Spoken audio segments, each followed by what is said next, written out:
Terra Nova Station arrival at the station. The obsidian hull of the Xylopheian ship cut through the thin atmosphere like a razor's edge against velvet night. 3 light-years separated it from Earth, but tonight that distance felt less than a breath away as they approached their destination. Terra Nova Station, a relic of humanity's first forays into deep space colonization, orbiting a desolate planet named Nymos in its slow, silent dance with a dying star. It was not what Dr. Vexel 7 and his partner Nixra 2 expected to find there. Inside the bridge, Vexel 7, lead investigator for the collective, stared at the holographic display. His 4 eyes scanned the sensor readings with practiced precision, a symphony of light and data flowing across his chitinous faceplate. The station appeared as it should, derelict and abandoned. A faint flicker of life signs indicated a small human research team led by Dr. Sean Lithnick was still aboard, a routine verification before broadcasting humanity's awakening to galactic intelligence. But what Vexel 7 found was not technology, it was behavior, a peculiar pattern he couldn't reconcile with any known data set in the collective archives. All subjects are showing elevated emotional synchronization, Vexel 7 said, his voice a low hum that vibrated through the deck plating. His partner, Nixra 2, the team's linguistic specialist, turned from her own console. Her slender frame moved with an almost predatory grace as she pointed to her screen. Their communication patterns are inefficient, she murmured in their shared language, a complex system of pheromonal signals and infrasonic pulses that could carry more data per second than any human vocalization. Yet remarkably effective. The ship descended toward the station's primary docking port. A weathered mining vessel, repurposed for scientific research decades ago, it bore the scars of its long journey through space and time like ancient tattoos on a warrior's skin, patches of rust, welds that didn't quite meet, and windows that seemed to gaze out at nothing with empty eyes. As Vexel 7 guided the ship toward its destination, he thought for a moment of Earth. It had been centuries since any of his race had set foot there, but the images from their archives were seared into his memory.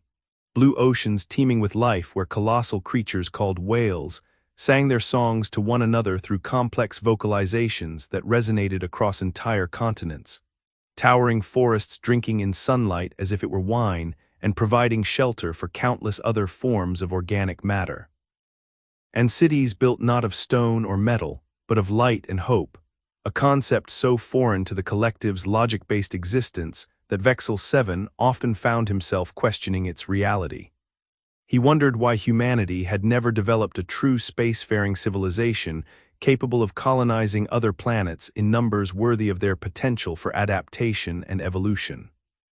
The collective scouts had observed them for generations, always finding evidence of inferiority. Slower problem-solving skills, erratic emotional responses to stress that often led to violent self-termination events, inefficient communication patterns that seemed to rely more on context and shared experience than pure data transfer.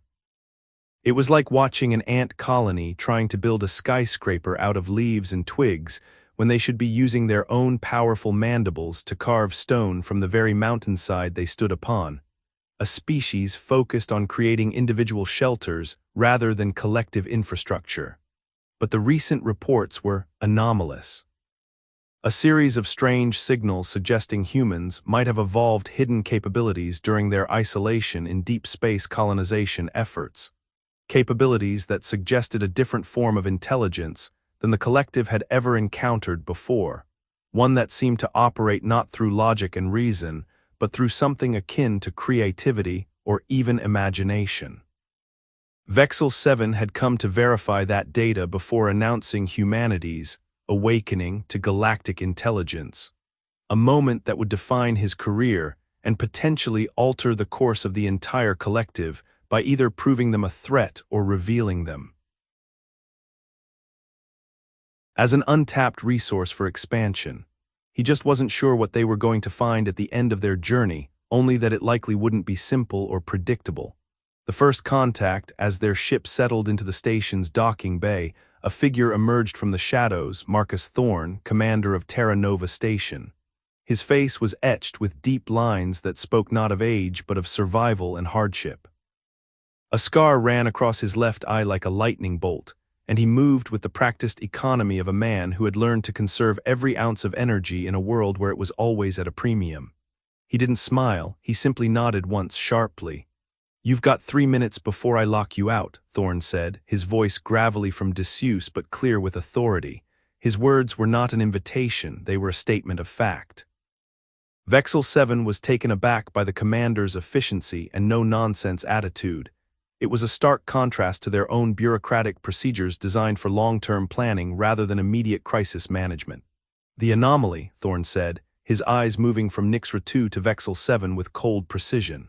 "It's not in the hardware." He gestured toward the main laboratory, a sterile chamber filled with humming equipment and glowing displays that seemed almost organic in their complexity. "It's in how they use it." Inside, Dr. Sean Lithnick greeted them in her cramped lab, wearing protective gear despite their species' clean appearance.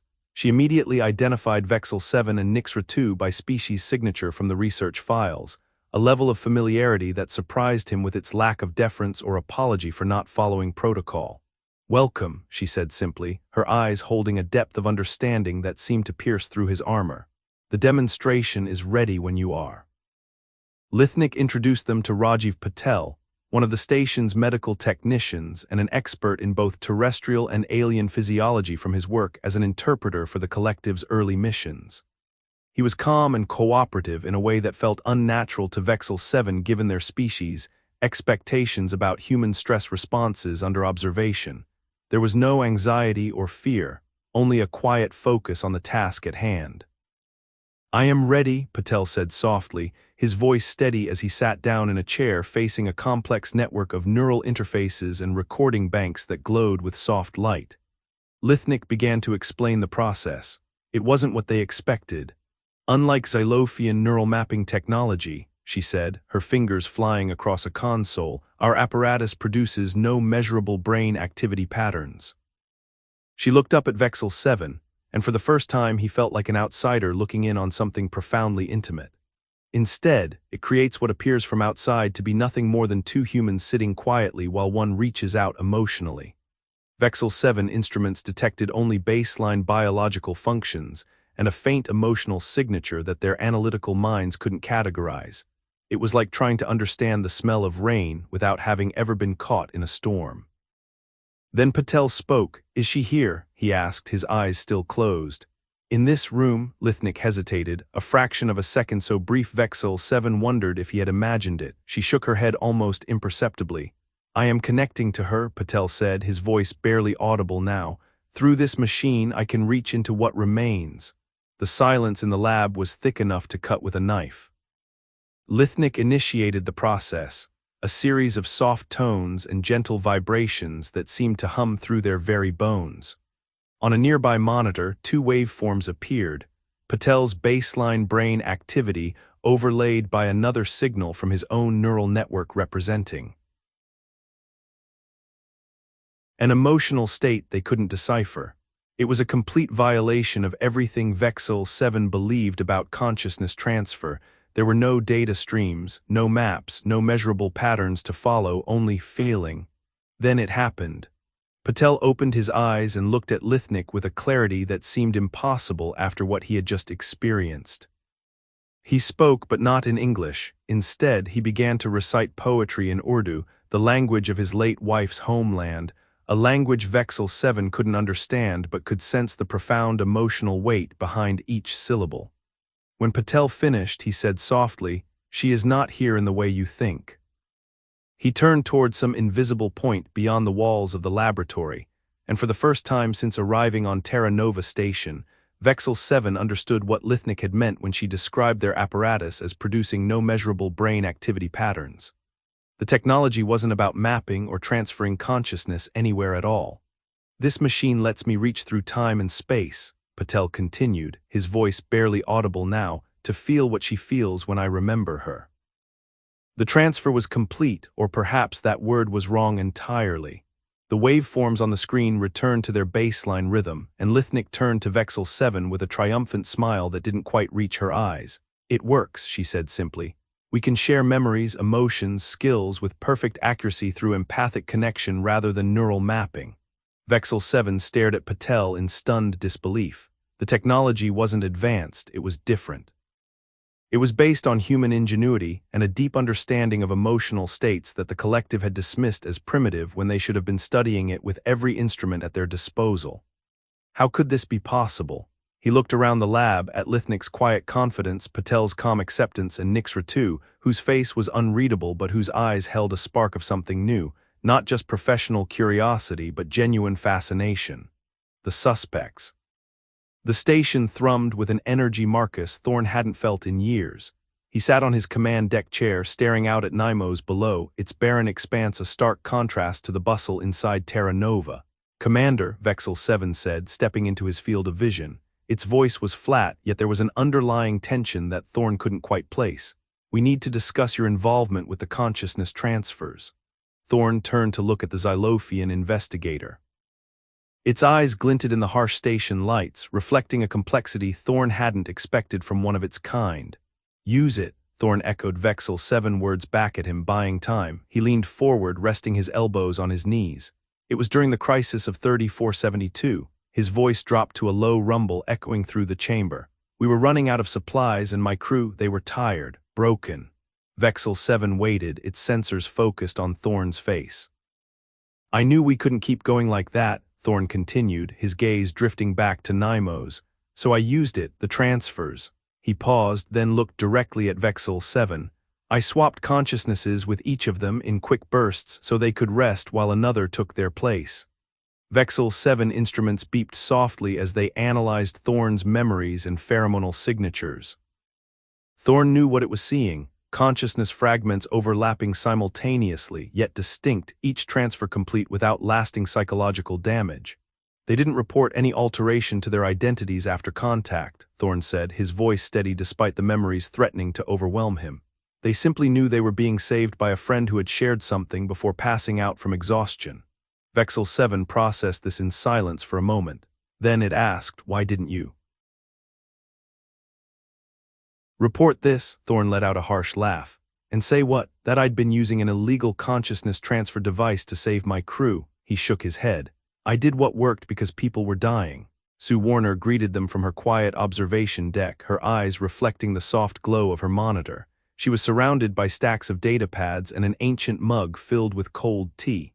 Her human features contrasted sharply with Vexel 7 obsidian exoskeleton. "You used it," Vexel 7 stated, no inflection in its voice. It tilted its head slightly, waiting for Warner's response. Warner nodded, turning to face them fully.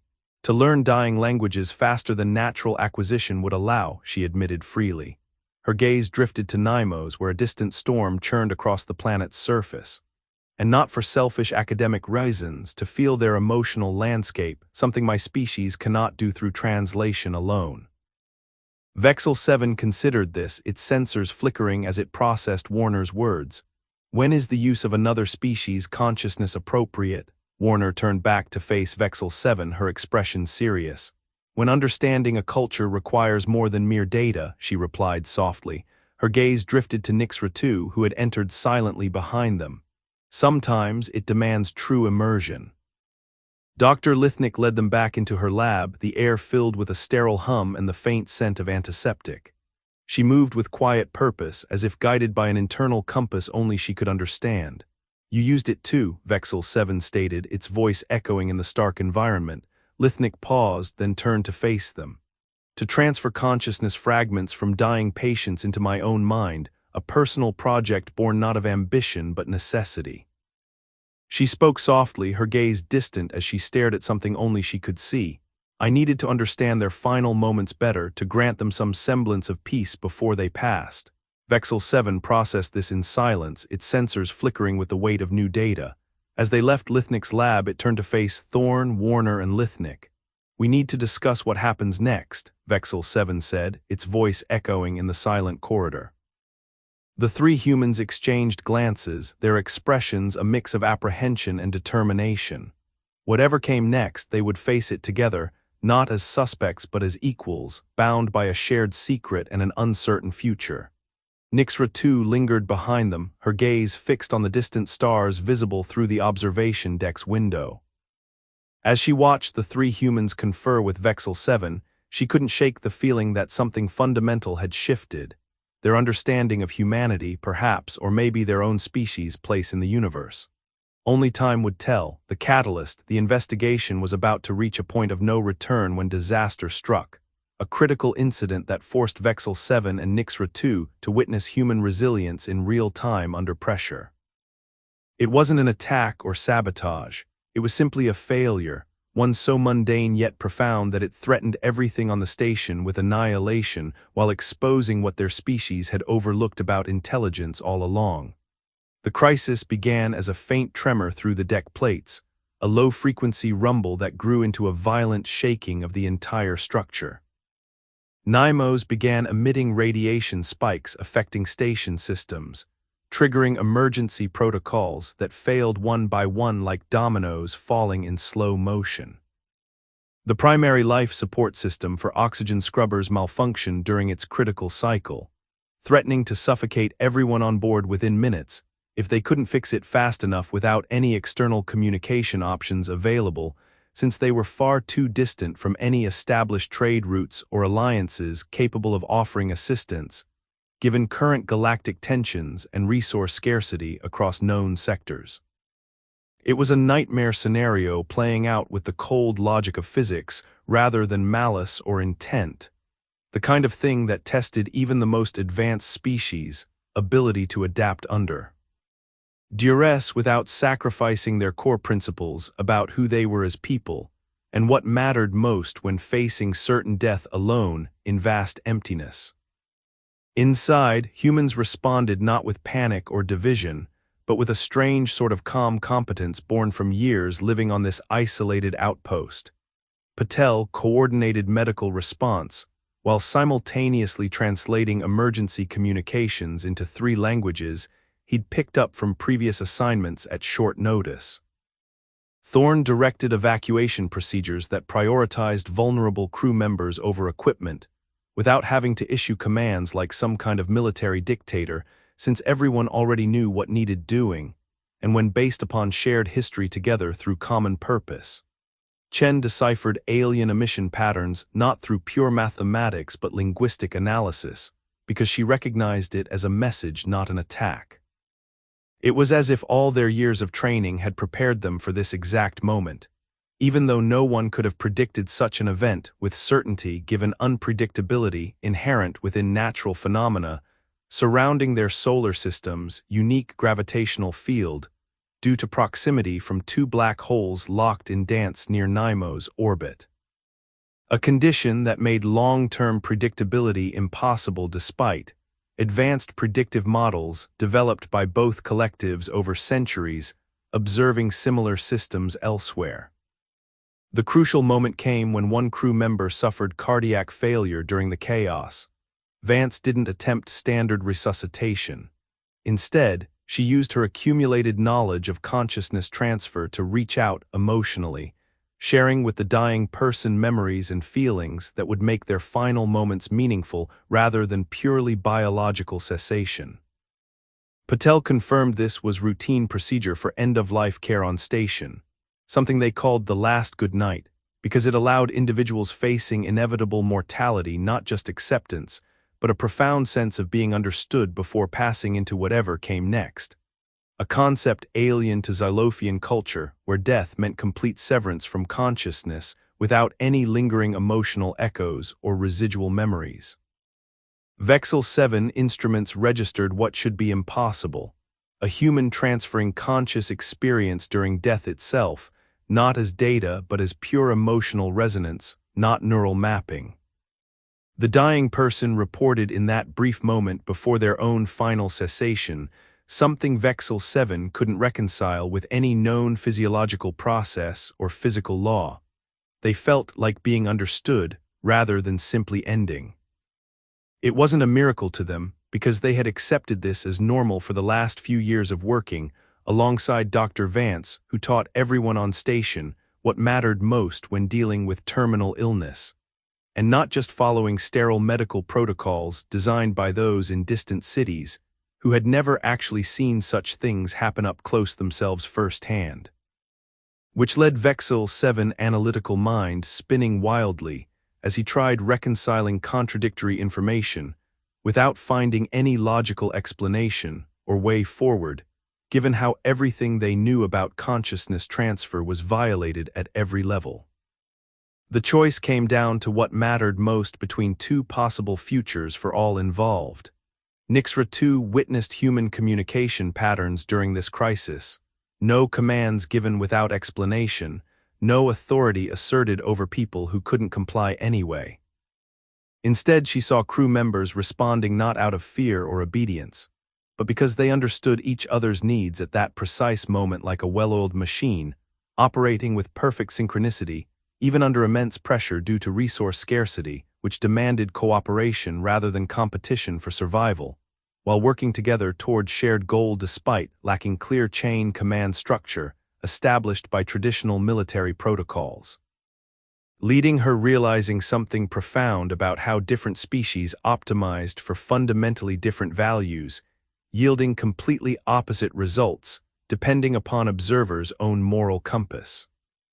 Vexil 7 stood frozen in that moment of revelation, watching all this unfold before him with growing horror and awe as his mind struggled reconciling conflicting data points without finding any coherent framework explaining what he was seeing. He realized at last why they had been so wrong about humanity this entire time.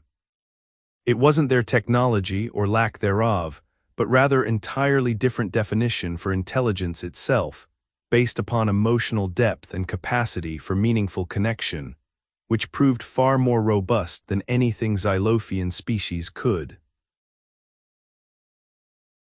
ever measure with instruments designed solely capturing physical phenomena using objective metrics alone, forcing him confronting uncomfortable truth that all his previous training had been fundamentally flawed from outset given how observation methods failed recognize what was right in front them, because it wasn't tangible or quantifiable through conventional scientific analysis techniques. The revelation.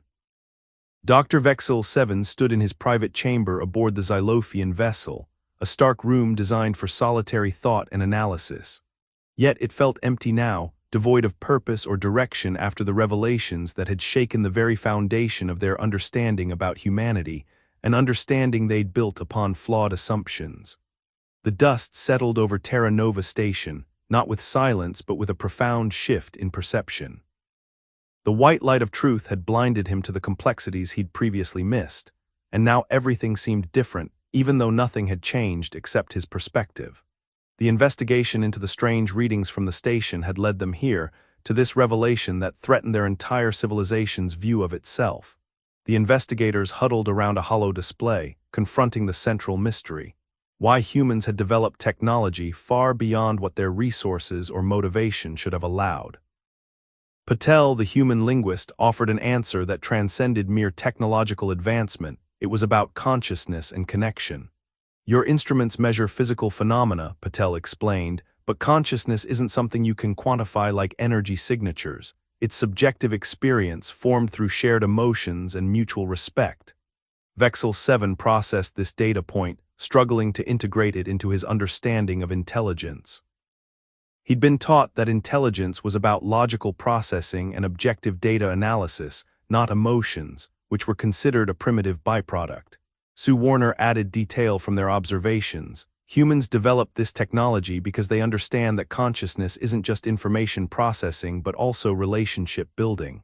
Their instruments aren't designed to detect emotions, but their culture is built around them.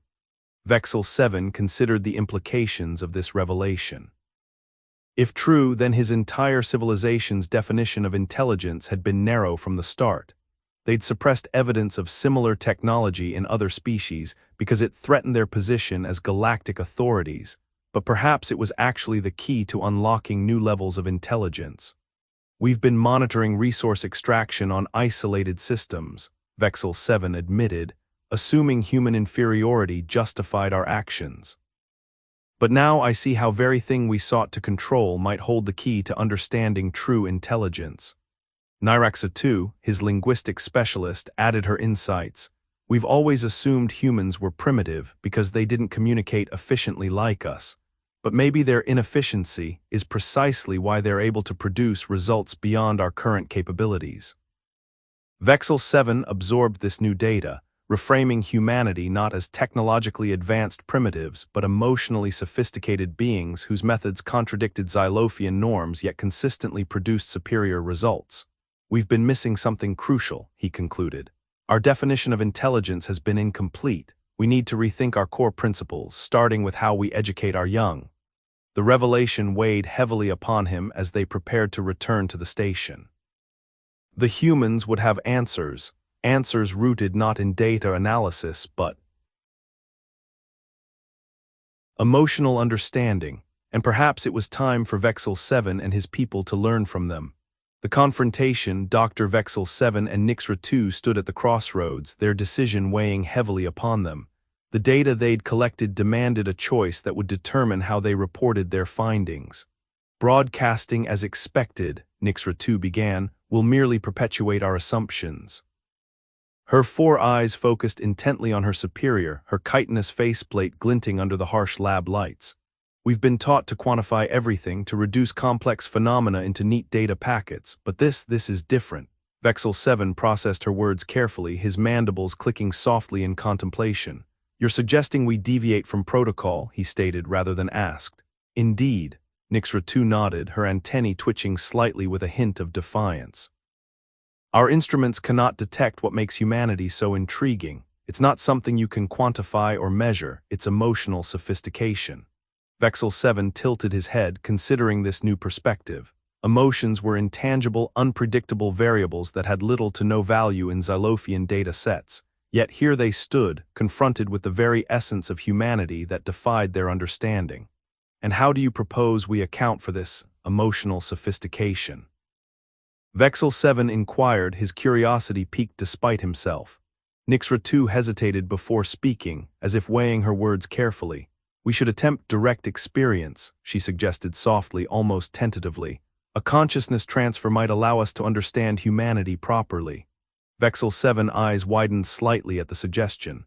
Consciousness transfers were highly regulated procedures due to the ethical concerns surrounding consent and invasion of privacy. Their species had never needed such measures because their telepathic nature made it unnecessary. This is unprecedented, Vexel 7 stammered, his mind racing with implications. Our entire framework for understanding other species has been built on data-driven analysis. We've never considered the possibility that some truths about a species cannot be conveyed through standard communication channels. Nyxra 2 nodded solemnly, her expression grave. Precisely, she agreed. If we proceed without acknowledging this truth, we risk perpetuating our own ignorance. The 2 Xylofians fell silent, each lost in thought as they grappled with the magnitude of their decision. The path before them was unclear, fraught with ethical dilemmas and challenges to their very understanding of the universe. Vexel 7 took a deep breath, his resolve hardening. We cannot end this investigation by merely reporting data, he declared. Not when there's a chance we could truly understand humanity.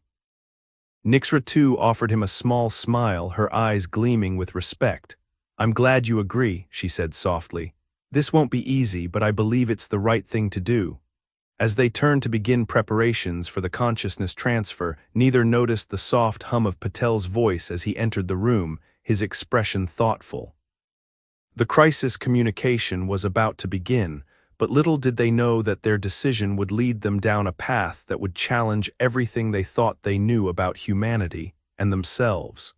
Residue on a mind. The silence that settled upon Terra Nova station was not one of tranquility but of profound transformation, a hush born from revelation. The station, once teeming with quiet efficiency, now seemed to hold its breath, each hum of machinery echoing louder in the absence of the unspoken. Vexel 7 found himself ensconced within his private chamber, a room designed for solitary thought and analysis, yet it felt empty, devoid of purpose or direction. Operations continued around him, yet they seemed distant, surreal. Humans, despite their lack of advanced technology, displayed an uncanny resilience and adaptability, an anomaly that defied Vexel 7 understanding. It wasn't their tech or lack thereof, but rather a different definition of intelligence altogether, one centered not on logic alone, but on emotional depth and capacity for meaningful connection. This realization was both disconcerting and exhilarating, forcing him to confront the limitations of his own culture's measurement criteria. Rajiv Patel's revelation echoed in Vexel 7 mind. Humans hadn't developed consciousness transfer technology because it was technologically necessary or ethically justified, but because someone needed to remember what being alive felt like when all around them died. They'd figured out a way to preserve consciousness without technological immortality, through emotional connection, making sure the dying weren't forgotten. The choice now lay before him: broadcast his findings or maintain contact with Terra Nova, continue studying human development without attempting immediate validation or conquest. Vexel 7 hesitated, then decided against the former. He chose patience over force, a capability their civilization had underestimated until now. This choice showed them the true value of what they'd dismissed as primitive: compassion, kindness toward strangers who couldn't help directly, persistence in work others would abandon when observers weren't present. All attributes instrumentally registered inefficient, yet sustained human civilizations for millennia.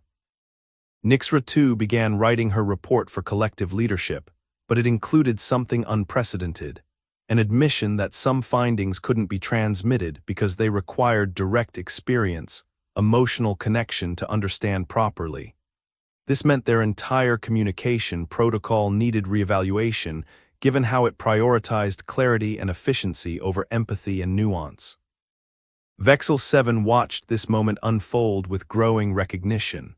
Encountering intelligence different from his own had led him toward a new era of understanding, where humanity's greatest strength wasn't technological advancement, but emotional sophistication measured not by external standards, but capacity for ordinary moral choices made under difficult circumstances. The very thing they sought control over might hold the key to unlocking a future where true intelligence lay not just in data processing, but in profound human connection. The final scene played out as Nixra 2 finished her report. Vexel 7, looking at the document, turned to his companion. "Nixra 2, he began, "our findings suggest that the value we place on pure logic and efficiency may be insufficient for understanding complex phenomena across vast scales." Nixra 2 looked up from her work, her 4 eyes reflecting a level of curiosity Vexel 7 had not seen before. "You mean to say emotion holds equal value in decision-making?" Vexel 7 nodded slowly. "Not just equal, perhaps even greater. It seems humans have achieved something we've overlooked, a balance between logic and emotion, allowing them to navigate unpredictability while maintaining resilience." Nixra 2 considered this, her faceplates clicking softly as she processed the implications. If that is true, our entire approach to intelligence analysis must be reevaluated. Vexel 7 agreed, a sense of urgency rising within him. We must report these findings accurately, without attempting to force them into preconceived notions. The collective deserves to know what we've truly discovered here. Epilogue. And so, under the soft glow of Terra Nova Station's setting sun, Vexel 7 and Nixra 2 stood testament to a new dawn. A dawning where intelligence wasn't measured by processing power alone, but by capacity for connection, understanding, and empathy. Their journey was far from over, but they knew now that the true exploration lay not in the depths of space or the vast expanse of data, but rather within the intricate tapestry of human experience, one thread at a time.